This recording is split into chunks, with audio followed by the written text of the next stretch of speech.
Ok, bienvenue dans cette vidéo. Aujourd'hui, je vais te faire une vidéo sur l'amour de soi.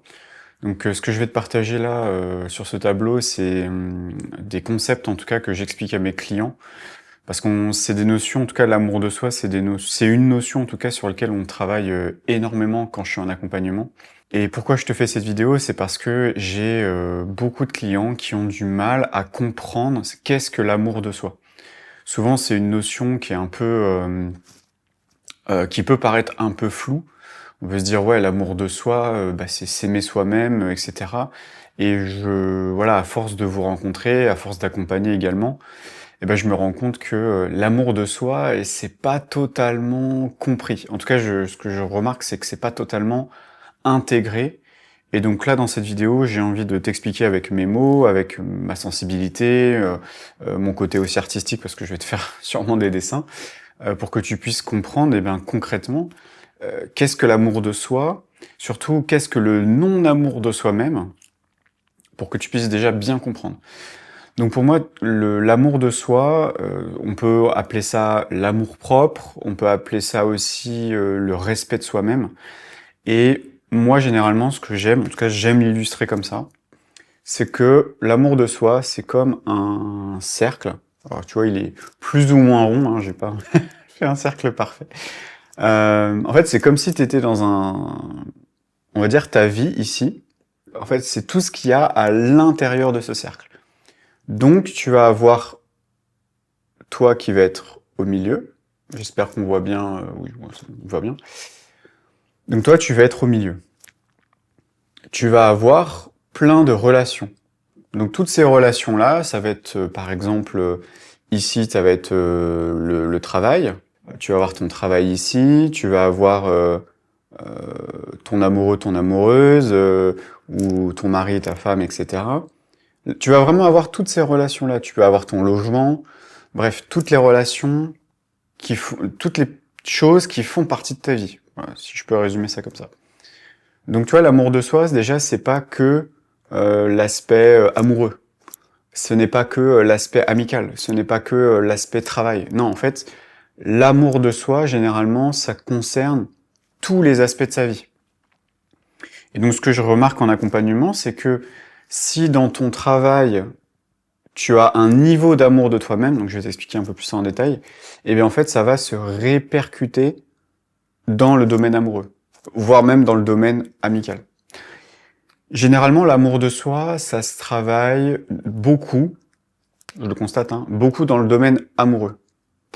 Pourquoi? Parce que en fait, dans la sphère sentimentale et intime, eh bien c'est là où vont se révéler toutes les blessures que tu as connues quand tu étais enfant. Toutes tes blessures vont ressortir généralement dans le domaine amoureux. Et donc ce qui se passe, c'est que des fois j'ai des personnes qui me disent euh, j'ai des problèmes au niveau sentimental, donc par exemple je tombe sur des pervers narcissiques, des profils émotionnellement indisponibles, etc. Et donc ils expliquent que le problème n'est que dans le domaine amoureux. En gros, il n'y a pas d'autres domaines où il y a un problème. Sauf que quand j'accompagne mes clients, on se rend compte que le problème, il y a un problème un petit peu transverse. Et généralement, c'est quoi?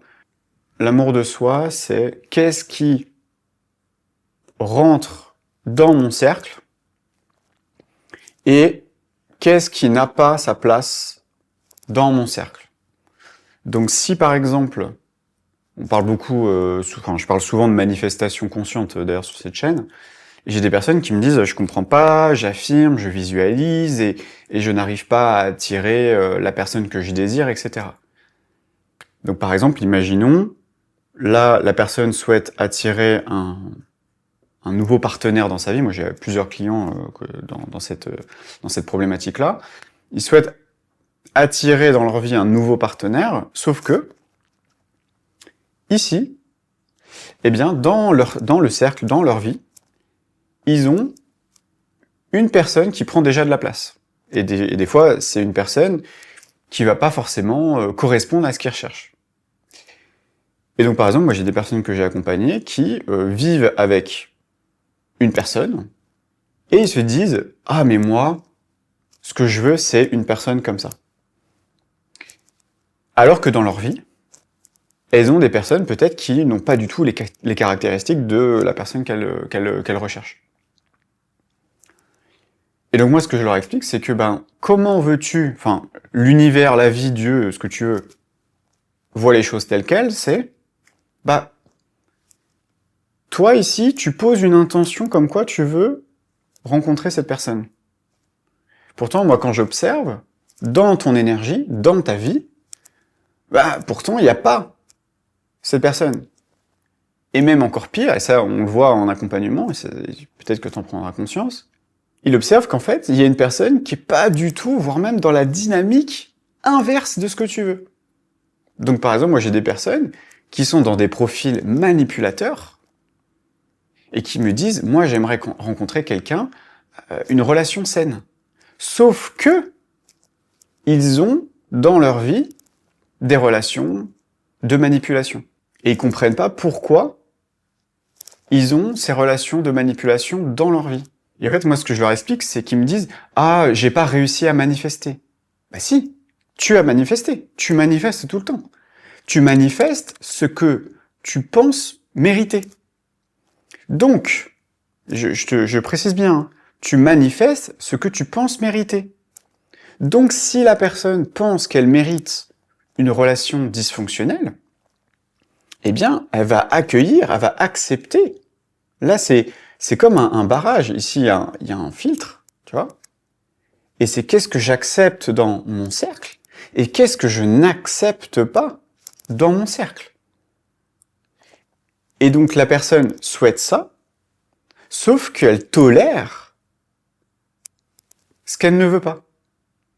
Et moi, ce que je lui explique, c'est que, on parle beaucoup de loi d'attraction, mais pour moi, dans un premier temps, moi je le vois, hein, avant de vouloir attirer, tu veux attirer un partenaire, tu veux attirer de l'argent, tu veux attirer un nouveau job,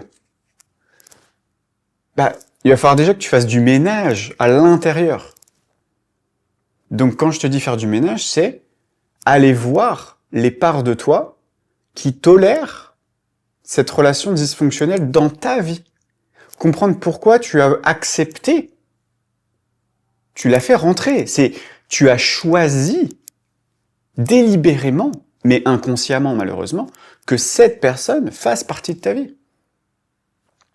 Si tu es dans un job où ton patron te parle mal, ou tes collègues, où tu te sens pas bien, c'est parce que tu l'as choisi. Tu l'as décidé.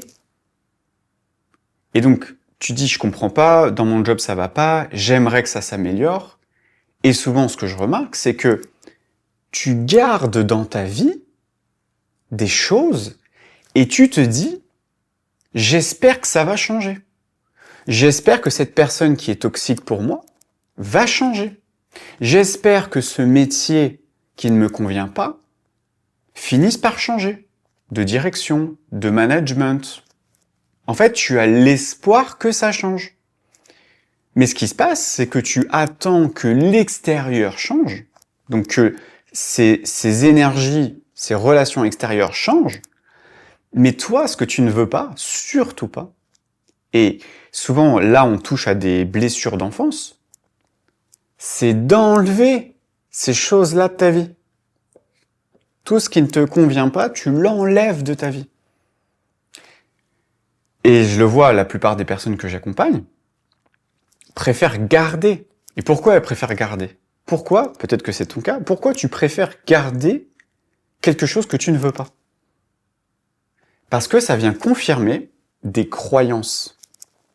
Et la croyance, généralement, c'est quoi? C'est ce que je mérite. Je ne mérite pas mieux que ça. C'est pas si mal. C'est mieux que rien. Ouais, c'est ce genre de phrase-là que peut-être que tu es en train de te dire.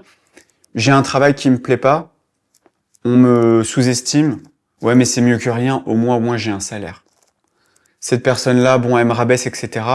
Au moins, je suis pas célibataire. Voilà. Au moins, j'ai ça. Je me contente de ce que j'ai, même si ça me plaît pas. Et en fait, ce que ça te renvoie, c'est qui est-ce que je deviens sans ça? Si je ne suis plus dans ce travail-là, qui suis-je? Si je ne suis plus dans cette relation avec cette personne, qui suis-je? Si je passe de couple à célibataire, comment je me perçois? Est-ce que je me dévalue? Si je passe de j'ai un CDI à chômeur, comment je me perçois? Est-ce que je suis en train de me rabaisser en disant les chômeurs sont des losers, les célibataires sont des losers? Tu vois ce que je veux dire? C'est comment tu es en train, et ça, là, on est sérieux, parce que ça, c'est vraiment des choses que je vois régulièrement. Et la personne me dit, je comprends pas, je n'arrive pas à voir autre chose. Mais si tu veux autre chose, va falloir enlever ce que tu es en train de tolérer. Si ce job ne te plaît pas, enlève-le de ta vie. Mais le courage que ça demande, c'est aller voir pourquoi tu ne peux pas quitter ce job. Pourquoi tu ne peux pas quitter cette personne. Et je ne fais pas l'apologie de la grande démission et quitter vos conjoints, etc. La question, c'est est-ce que tu es heureux? La vraie question. Pose-toi la question. Entre 0 et 10, quel est ton niveau de bonheur, de joie dans cette relation? Je te parle pas en général. Dans cette relation. Relation avec mon travail. Est-ce que je suis plutôt à 0 ou est-ce que je suis plutôt à 10? Dans ma relation avec mon conjoint, et je te parle dans l'instant présent, pas ce que tu espères avoir plus tard, non, je te parle dans le moment présent. Quel est ton sentiment dans le moment présent? Plutôt positif, à 10, plutôt négatif, à 0. Pose-toi juste la question.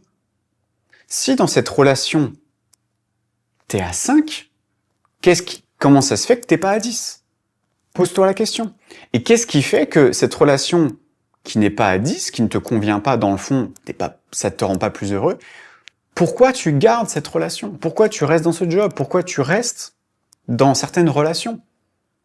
Ça marche également pour le lieu de vie. Si tu vis dans un lieu de vie qui t'inspire pas, ben pourquoi tu y restes? Et pour moi, ce que je t'invite à faire, et là je vais te montrer un autre dessin, c'est que ton esprit, il est multiple.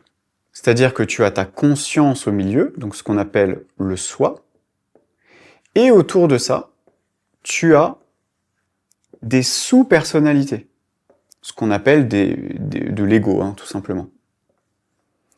Et donc tu vas avoir des sous-personnalités, donc tu as le vrai toi, le véritable toi, et tu as ces sous-personnalités.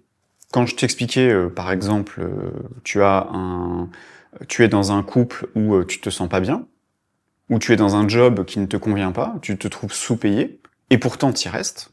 Je parle pas aux personnes qui... parce que là, on parle d'amour de soi, donc c'est-à-dire que là, ce que je suis en train de t'expliquer, c'est le non-amour de soi-même. Déjà, dans un premier temps, c'est qu'est-ce que le non-amour de soi-même? Le non-amour de soi-même, c'est... Et c'est pour ça que je te dis, c'est pas tu t'aimes ou tu t'aimes pas. C'est beaucoup plus subtil que ça. L'amour de soi, c'est pas noir ou blanc, c'est soit tu t'aimes, soit tu t'aimes pas. Non, il y a des nuances. En fait, ce que je vais t'expliquer, c'est qu'il y a des parts de toi qui s'aiment. Donc, imaginons, là, tu peux avoir des sous-personnalités ou qui se respectent, qui s'aiment profondément. Par contre, tu vas également avoir des sous-personnalités qui ne vont pas se respecter. Et c'est ça le plus important. C'est que certes, peut-être que tu es dans ton travail, tu arrives à poser tes limites. Si ton patron te dit « vous allez travailler ce week-end », tu vas lui dire « non monsieur ». Ça, je suis pas d'accord. Et là, tu vas poser tes limites, tu vas te respecter. Mais pourtant, dans d'autres relations, dans certaines situations, tu vas accepter certaines choses. Pourtant, ça te convient pas. Mais, tu vas l'accepter. Donc, si par exemple, je vais te donner un exemple.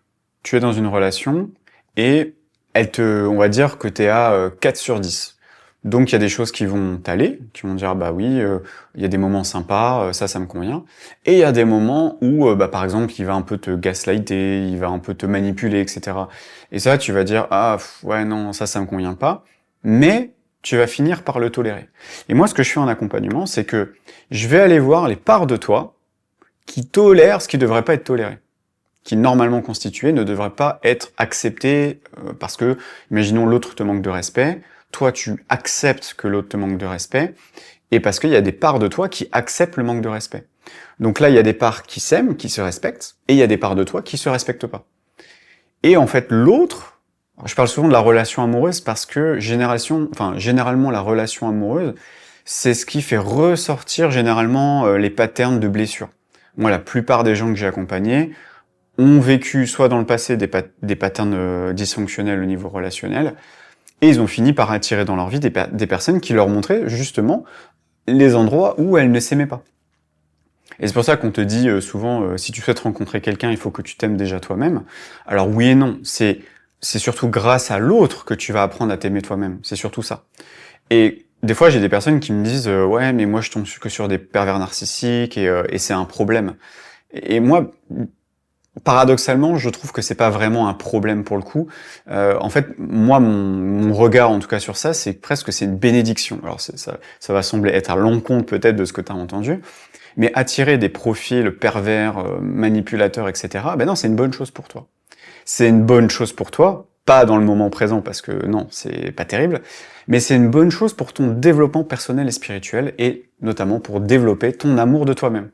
C'est pour ça que pour moi, c'est une vraie chance de tomber sur ce genre de personnes-là, et surtout, c'est une vraie chance déjà de le vivre, et de t'observer dans la relation en train d'accepter des choses que tu n'aurais pas acceptées. Donc par exemple, quand l'autre dit que c'est de ta faute, que c'est toi le problème, etc., et que toi, tu penses que c'est vraiment toi le problème, donc là on parle vraiment de gaslighting, et de culpabilisation, à l'extrême, ils sont très forts là-dedans, eh bien tu vas finir par dire « Ah, il a sûrement raison, etc. » Alors que tu sais qu'il a tort. Mais tu te laisses influencer, tu te laisses manipuler, parce que tu as une part de toi que ça arrange, en fait, d'être manipulé, de te sentir coupable. Et généralement, moi je le vois, mais vraiment, tous les accompagnements que je fais, c'est parce que en fait, cette part de toi n'a pas été guérie. Et cette part de toi, eh ben généralement, c'est ton enfance. C'est ton enfant intérieur qui porte ses blessures, et c'est ton enfant intérieur qui dit « Je suis coupable. C'est de ma faute. » Et quand je travaille avec mes clients, eh bien on va aller voir dans l'enfance, et je vais te donner un exemple. Une personne qui vit une relation où elle doit être dans le mérite de l'amour, c'est-à-dire que si je veux que l'autre soit disponible pour moi, eh bien je dois mériter sa présence, et donc je dois faire des efforts pour qu'il m'aime, et si je ne fais pas les efforts suffisants, eh bien il va me le reprocher. Donc par exemple, tu vas être dans une relation où tu vas être prévenant, tu vas être là, etc., et l'autre va toujours avoir des choses à redire. Et tu vas dire « Ah oui, c'est vrai, je suis pas assez... ah oui, mais tu m'as acheté des fleurs, mais tu m'achètes des fleurs qu'une fois tous les 2 mois. Moi, j'aimerais que tu m'offres des fleurs une fois par mois. Ah, je suis désolé. » Alors que c'est déjà bien de recevoir des fleurs, déjà, mais l'autre va te dire ça, il va te reprocher « Ah, mais tu m'as acheté des roses rouges, tu sais que je préfère les roses blanches, par exemple. » Et donc en fait, il va jamais vraiment être content, et toi, tu vas, au lieu de lui dire « Mais attends, c'est bon, si t'es pas content, tu dégages, voilà. » Bah toi, tu vas accepter, en fait. Tu vas dire « Ah, t'as raison, etc. » Sauf que, le fait que tu culpabilises parce que lui as pas offert ce qu'il voulait, en fait, c'est une dynamique relationnelle que tu connais déjà. Et généralement, quand je pose à la personne, je dis « Si tu le vis, c'est que tu l'acceptes, donc c'est qu'il y a une part de toi qui accepte ce que tu es en train de vivre, et même, j'ai envie de dire, il y a une part de toi qui l'a manifesté, tout simplement. Donc tu l'as manifesté, tu l'as voulu, et donc c'est d'aller comprendre pourquoi tu l'as voulu, pourquoi tu l'as manifesté, et généralement, comme je te disais, c'est par rapport aux croyances. Donc cette part de toi porte une croyance, et cette croyance, elle est issue directement de ton enfance. Donc généralement, c'est une dynamique relationnelle, donc par exemple, je devais faire beaucoup pour être aimé. Donc imaginons, tu fais beaucoup les tâches ménagères, mais si tu fais pas les tâches ménagères parce que ça te fait plaisir de le faire, non, tu penses inconsciemment que si tu ne fais pas les tâches ménagères, eh ben l'autre va te le reprocher et va te quitter.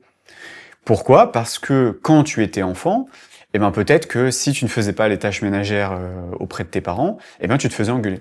Voilà. Et donc en fait, tu as intégré, tu as été programmé dans ton système nerveux que si tu ne réponds pas aux exigences de l'être aimé, parce que ton inconscient, généralement, ça, Freud parle de transfert, c'est généralement ton cerveau, quand tu vas vivre avec quelqu'un, être en relation avec quelqu'un, souvent tu vas avoir une étape de transfert qui fait que quand tu vas rencontrer l'autre, quand tu vas vivre avec l'autre, eh bien c'est comme si cet être aimé correspond à l'être aimé de l'enfant. Donc imagine que vous êtes, que toi tu es un enfant avec cette personne, avec cet adulte. Et donc ton enfant intérieur voit à travers cet adulte un parent, en fait, en réalité. Donc si tu n'as pas guéri tes blessures, eh ben, tu vas tout simplement recréer la dynamique quand tu étais plus petit, généralement avec la personne qui s'occupait de toi et avec qui tu avais le lien le plus proche, en tout cas en termes de parents nourriciers, etc.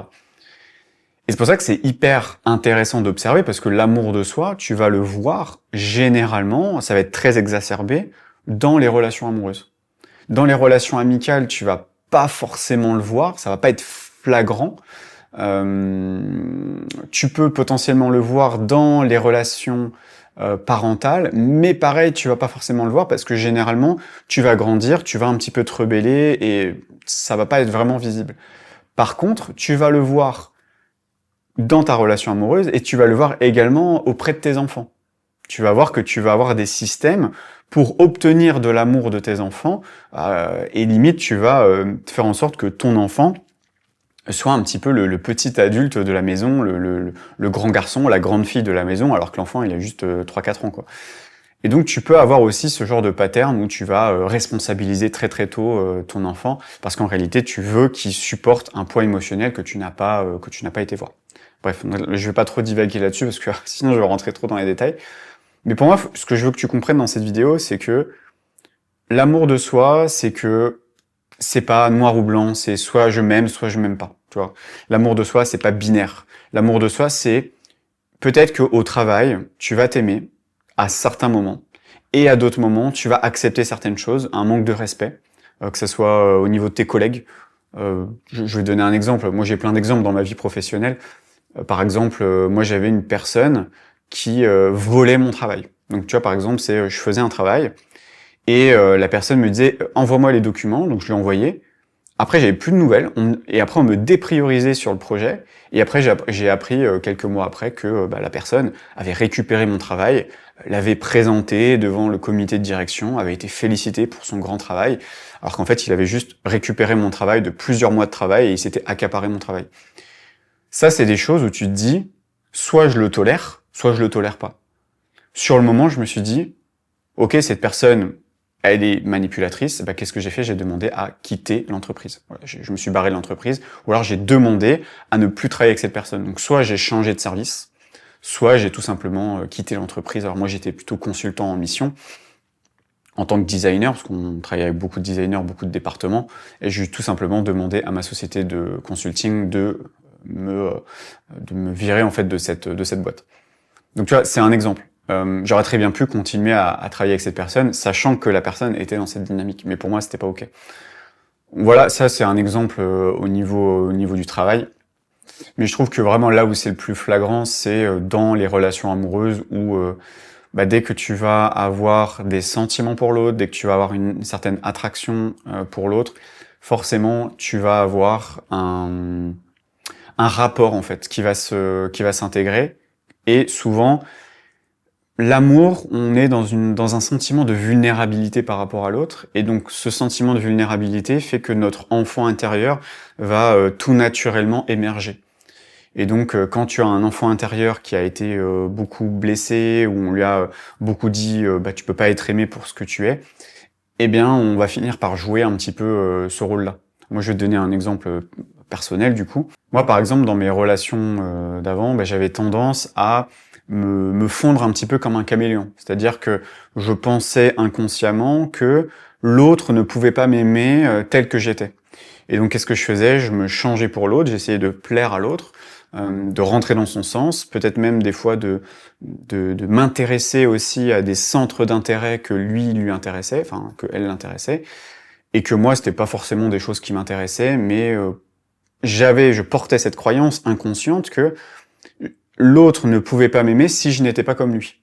Voilà, je portais cette croyance-là, et donc je finissais par me trahir, par ne plus me respecter, et donc des fois je passais des semaines et des week-ends à faire des choses qui ne me correspondent pas, c'est pas moi, c'est pas mes centres d'intérêt, et pourtant, eh bien, je passais du temps à faire certaines choses, à aller dans certains lieux, à faire certaines activités qui de toute façon, c'était pas mon truc. Et donc c'est là où tu vois l'amour de toi, c'est À quel endroit tu t'écoutes, à quel endroit tu finis par ne plus t'écouter? Est-ce que tu te trahis pour l'autre, pour être aimé de l'autre, ou est-ce que tu ne te trahis pas et tu dis, mais en fait, bah oui, toi tu veux ça, moi ça m'intéresse pas. Et tu prends le risque que l'autre te dise, ah mais du coup on n'est pas pareil. Ah bah on n'a rien à faire ensemble alors. Et donc moi j'avais cette peur-là et donc je finissais par me trahir. La part de moi qui finissait par me trahir, c'était une part de non-amour de moi-même. Parce que la croyance sous-jacente, c'est je dois être l'autre, je dois être quelqu'un d'autre pour être aimé. Je ne peux pas être aimé seulement pour qui je suis. C'est pas possible, ça n'existe pas. Parce que dans mon enfance, j'ai vécu des choses qui m'ont fait dire que je ne pouvais pas être aimé pour qui j'étais. Parce que pour moi, c'était comme ça. Je n'avais jamais été aimé pour qui j'étais, et donc j'en ai conclu que je devais être quelqu'un d'autre pour être aimé. Et donc après, ce qui s'est passé, c'est que j'ai adopté certaines identités, designer, artiste, plein d'identités, danseur, voilà, où je me suis dit, tiens, quand je danse, les gens m'aiment. Quand je ne danse pas, les gens ne m'aiment pas. Quand je danse, on me calcule. Quand je danse pas, on me calcule pas. Ou quand je chante, on m'observe, et quand je chante pas, on me regarde pas. Et en fait, et ça a venu confirmer cette croyance. Et en plus de ça, bah, ça s'est immiscé dans la relation amoureuse. Mais c'est dans la relation amoureuse que j'ai compris que j'avais porté cette croyance. Donc, fais en sorte que tes relations amoureuses deviennent ce reflet de cet amour de toi-même, et essaye de voir dans ta relation actuelle, dans tes relations passées, qu'est-ce qui s'est joué inconsciemment. Si aujourd'hui tu sais pas vraiment ce qui s'est passé, t'arrives pas à savoir vraiment concrètement ce qui s'est passé, je propose ce que j'appelle une séance de diagnostic. C'est gratuit, c'est sans engagement et ça dure 1 heure en visio. Cette séance-là, c'est directement en description, t'as juste à aller sur YouTube, là, juste en dessous de la vidéo, c'est en description. Tu cliques sur le lien et tu prends ton rendez-vous, hein, il y a des rendez-vous généralement la semaine. Tu prends ton rendez-vous et je vais pouvoir t'expliquer quelle est la part de toi, peut-être, qui manque d'amour et qui a peut-être toléré l'intolérable. Une relation dysfonctionnelle, une relation où l'autre n'était pas émotionnellement disponible, une relation où tu as été manipulé par l'autre, gaslighté, t'as reçu du love bombing, bref, tout ce que tu veux, toutes les techniques de manipulation, que tu as accepté et que tu vois qu'en plus de ça, eh ben ça se répète. Parce que généralement, quand tu n'as pas guéri, ça je te le dis, c'est pas en changeant de relation que tu vas avoir autre chose. Ça c'est encore un leurre, et la plupart des personnes que j'ai accompagnées l'ont bien compris. Ce n'est pas en changeant de partenaire, en quittant un pervers narcissique que tu vas avoir quelqu'un d'autre. Parce qu'il faut que tu ailles guérir. Et pour guérir, il faut déjà conscientiser pourquoi tu as autorisé cette personne à rentrer dans ton cercle. Parce que le pervers narcissique, s'il est dans ta vie, bah c'est parce que tu l'as autorisé à rentrer. Personne, il n'y a que toi qui a décidé que l'autre en fasse partie ou non. Et ta part de responsabilité est là. Et des fois, j'ai des personnes qui me disent « Non, mais moi, je veux que l'autre change. Ah, mais tu sais, quand il était plus petit, avec sa mère, c'était compliqué. » Et je dis « Mais en fait, qu'est-ce que tu veux? T'essayes de le sauver. T'essayes de devenir la mère Teresa de tous les pervers narcissiques. Et donc, tu penses que tu vas réussir, cet homme blessé, torturé, etc., tu penses que tu vas vouloir le sauver? C'est parce qu'il y a une part de toi qui porte une autre croyance qui dit « Pour être aimé, il faut que je sauve. » Parce que peut-être ton père ou ta mère, eh bien, elle était dépressive. Et donc, tu as compris que pour être aimé de ta mère ou de ton père, eh bien, il faut le sauver. Il faut être là pour lui. Et donc, qu'est-ce que tu vas faire? Tu vas chercher inconsciemment des personnes qui sont dépressives. Et donc, moi, j'ai des personnes qui me disent « Je comprends pas, je tombe que sur des dépressifs. Des suicidaires. » Bah oui, pourquoi? Parce que tu le veux. Parce que c'est quelque chose, c'est une dynamique relationnelle que tu connais déjà. Et après, on me dit, mais comment je fais pour en sortir? Pour en sortir, il faut déjà conscientiser quelle est la part de toi qui porte la croyance. Et cette croyance-là, elle a pris racine dans quoi? Moi, je le dis dans toutes mes vidéos, mais une croyance, c'est comme une fleur. Hein. Là, t'as les racines. Ok. Là, un pervers narcissique, c'est la fleur.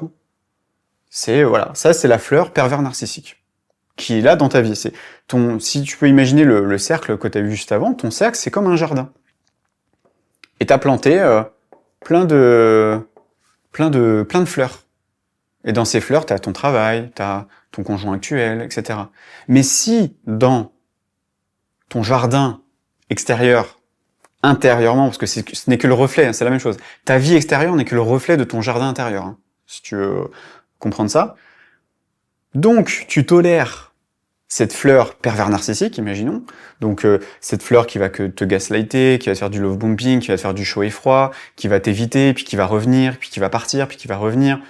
Et ça, tu le tolères. Et cette fleur, elle est tout le temps, elle est toujours dans ton jardin. Hein. Elle est toujours là. Hein.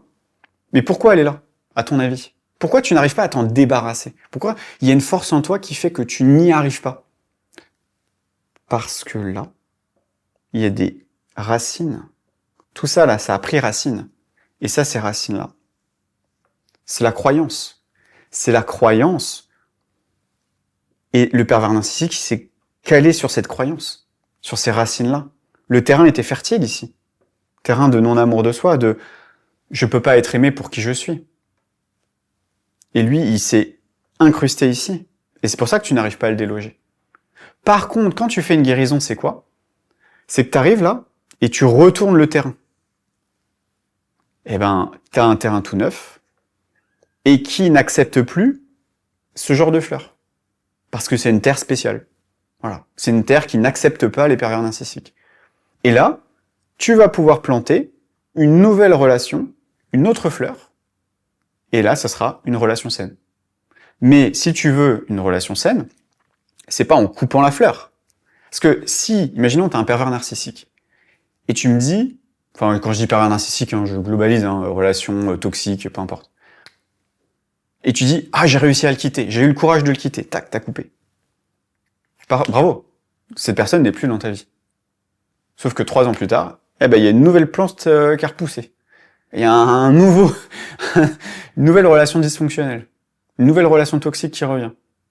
Et là, c'est pour ça qu'on appelle des schémas relationnels dysfonctionnels, des schémas répétitifs relationnels. C'est parce que tu n'as pas encore été voir ça. T'es toujours en train de couper là, mais tu vas jamais retourner la terre. Tu vas jamais essayer de comprendre comment ça se fait que j'ai autorisé cette personne-là à mettre ses racines dans mon jardin, dans ma vie. C'est ça l'amour de soi. C'est parce que tu as toléré que cette plante s'incruste dans ton jardin. Si aujourd'hui tu es dans ta maison, tu es dans ton appartement, ta maison, est-ce que tu ferais venir quelqu'un, un squatter, chez toi? Quelqu'un qui rentre chez toi, qui ouvre tes placards, qui mange tes chips, etc. Bah non, ça te semblerait bizarre. Tu dis, bah attends, mais non, qu'est-ce que vous faites, monsieur? Bah, en fait, quand tu acceptes ça, c'est comme si quelqu'un rentrait chez toi et mangeait chez toi, dormait dans ton lit, et c'est ok. Ah bon bah, je vais dormir sur le canapé. Et pourquoi tu acceptes que cette personne rentre chez toi, squatte chez toi? C'est parce que tu t'aimes pas. Parce que le terrain était favorable pour que la personne puisse rentrer dans ta vie. Donc si tu veux que la personne sorte de ta vie, et que tu souhaites... Alors, sortir de ta vie, oui, tu peux le faire avec un coach, et il va te dire, voilà, allez, envoie-lui un message, et fais-lui ci, fais-lui ça.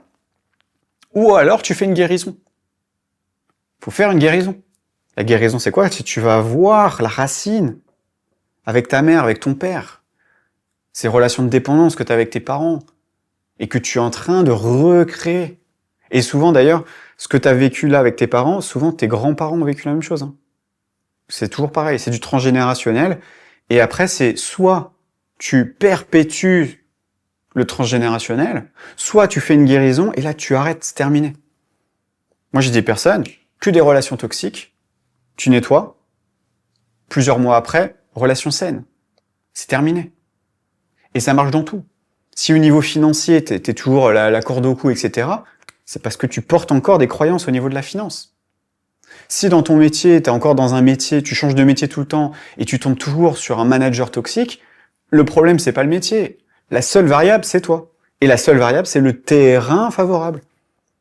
Et malheureusement, la vie, ce qu'elle désire au plus profond de toi, et ce que ton âme manifeste, c'est la guérison. Donc, quand tu as un schéma répétitif, tu as rencontré une personne, le même schéma, une nouvelle personne, et machin, là, ton âme, elle t'envoie un signal. Elle te dit, guéris. S'il te plaît, guéris. Mais si toi, tu fais pas le travail, eh ben on continue. Et ça va jamais s'arrêter. À part si tu guéris. À part si tu vas voir pourquoi, qu'est-ce que tu cherches à confirmer? Quelle est la croyance profonde que ton enfant intérieur porte? Une fois que tu enlèves ça, c'est terminé. On parle de changer sa réalité, manifeste la vie de tes rêves. On parle de ça, là. C'est pas manifeste la vie de tes rêves, c'est arrête de manifester de la merde. Pourquoi tu manifestes de la merde? Parce que tu l'acceptes. Parce que tu le tolères. Et pourquoi tu le tolères? Parce qu'il y a un terrain favorable. Et le terrain favorable, ça a été créé dans l'enfance. Si tu vas pas voir ton enfance, bah continue comme ça. Continue ta vie, continue à regarder des vidéos de développement personnel, continue à regarder des coachs love coach pour du dating love ou je sais pas quoi, et bah oui, bah continue, fais du dating, et puis un deuxième, et puis un cinquième, et puis un dixième, et puis un centième. Et puis tu vas dire, c'est bon, j'arrête, stop, j'en ai marre en fait. Et puis ça va être le problème ça va toujours être les autres. Ah, mais tu sais, c'est les applications de rencontre. Ah, mais maintenant, c'est les hommes, tu sais, c'est le patriarcat, c'est tout ce que tu veux, ça va être la faute des autres, en fait. Voilà. Ça sera toujours la faute des autres. Et toi, en fait. La seule équation dans tout ça, c'est toi. Ton enfance. Et tu peux très bien continuer. Vas-y, continue. Continue comme ça. Continue à aller de job en job que tu détestes. Continue à aller de relation en relation que tu détestes. Continue à maintenir tout ça dans ta vie. Ou alors, il y a un moment, tu te dis, c'est bon, en fait, j'en ai marre. Donc, si c'est quelque chose que, là, tu as envie d'avancer, parce que moi, ça me tient à cœur, ça fait des années que j'accompagne des personnes là-dessus, prends un rendez-vous. Ça coûte rien.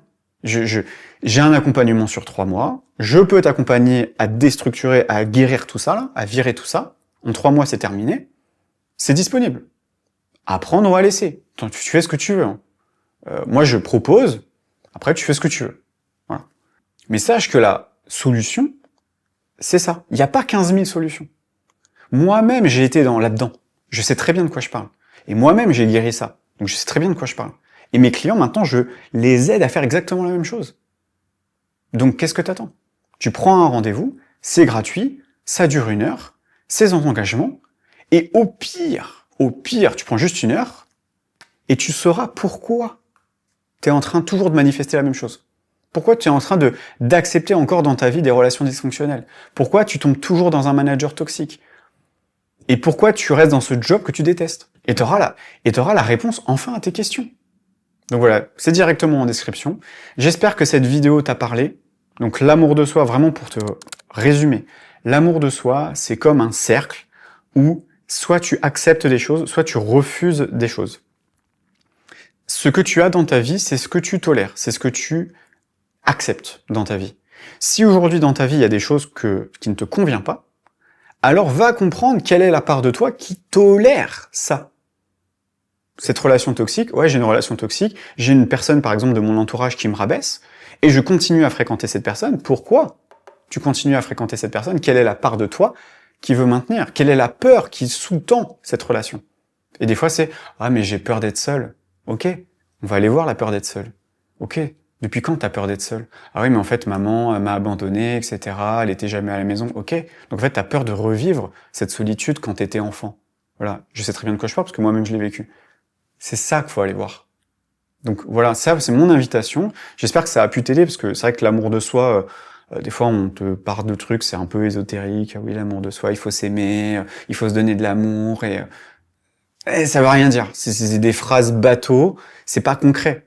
Moi je parle de spiritualité appliquée. C'est pas de la spiritualité ou du New Age, genre ouais, je me connecte aux astres et je me connecte à l'amour de moi-même et je me connecte aux anges et à la lumière et à l'amour et non en fait, parce que c'est ça que tu dois aller voir. C'est pas autre chose. Il y a pas 15 000 trucs à aller voir. Et moi à chaque fois mes clients ils me disent waouh, genre en quelques séances, on enlève les trucs, ils commencent déjà à avoir des changements, mais c'est pas instantané, mais des fois ça peut prendre 3, 4, 5 jours. Et au bout de 3, 4, 5 jours, ils voient les choses différemment. Ils disent « Ah mais attends, mais en fait, avant je tolérais ça, mais maintenant c'est plus possible, je peux plus accepter ça. » Ou ils sont dans un boulot, leur manager leur parle mal, et là, 1 semaine après, il leur reparle mal, et là ils disent « Mais attends, mais je veux pas de ça moi. » Et hop, ils ont envie de taper leur démission, automatiquement. Ou alors ils vont aller voir le manager et dire « Maintenant t'arrêtes de me parler comme ça, sinon je me casse. » Ils vont prendre en confiance en eux, en estime d'eux-mêmes. C'est ça, l'amour de soi, l'estime de soi, tout ça va ensemble. Voilà ce que j'ai envie de te partager dans cette vidéo. Si ça t'a parlé, si tu veux avancer dans tout ce que je suis en train de te dire, eh bien, il y a une opportunité pour toi. L'opportunité, elle est gratuite, elle est sans engagement. Si tu la prends pas, bah, va aller voir la part de toi qui ne prend pas ce rendez-vous. Va aller la voir. De quoi t'as peur? T'as peur que je te challenge? T'as peur de découvrir ta vérité? Tu as peur peut-être d'apprendre des choses sur toi qui te font peur? C'est ça? Donc tu n'as peur de changer? Eh bien, tu peux arrêter cette vidéo, tu peux arrêter de regarder des vidéos de développement personnel et continuer à attirer des relations toxiques comme tu as l'habitude de voir. Il n'y a pas de souci. Ou alors, tu prends le rendez-vous, une fois que tu as compris, essaie de comprendre pourquoi tu ne prends pas le rendez-vous déjà, comprends pourquoi tu ne le prends pas, et si tu prends le rendez-vous, eh bien, on se retrouve de l'autre côté, avec grand plaisir de pouvoir discuter avec toi, et pourquoi pas, après, si je suis en capacité de pouvoir t'accompagner, j'ai développé toute une méthode, hein, tu peux regarder sur mon site internet, tu peux même regarder sur Trustpilot, j'ai pas mal d'avis. J'ai développé une méthode qui s'appelle le double diamant transformationnel, et en fait, c'est vraiment tout ce processus-là que j'explique directement sur mon site. T'as juste à aller sur mon site, tout est expliqué de A à Z. Et donc, si tu t'intéresses à la spiritualité et que tu as envie de continuer à apprendre un peu plus sur toi-même, j'ai fait une vidéo la semaine dernière sur une notion popularisée par John Welwood qui s'appelle l'échappatoire spirituel. Et c'est notamment pour les personnes qui, au lieu de faire le travail, eh bien, ils vont aller chercher dans des hautes énergies, la manifestation, etc. Ils vont essayer de se connecter à des émotions positives, mais ils ne vont jamais aller voir vraiment les traumas, les blessures d'enfance, etc. Donc si c'est quelque chose que tu veux, c'est quelque chose qui t'intéresse, je te mets la vidéo juste ici, tu as juste à cliquer juste là, et comme ça tu vas pouvoir voir un peu plus profondément, est-ce qu'aujourd'hui tu es dans un échappatoire spirituel ou pas? Est-ce que tu es encore en train de te mentir à toi-même? Est-ce que tu es encore dans cette logique-là? Et voilà, si tu souhaites avancer, je t'invite à cliquer sur cette vidéo.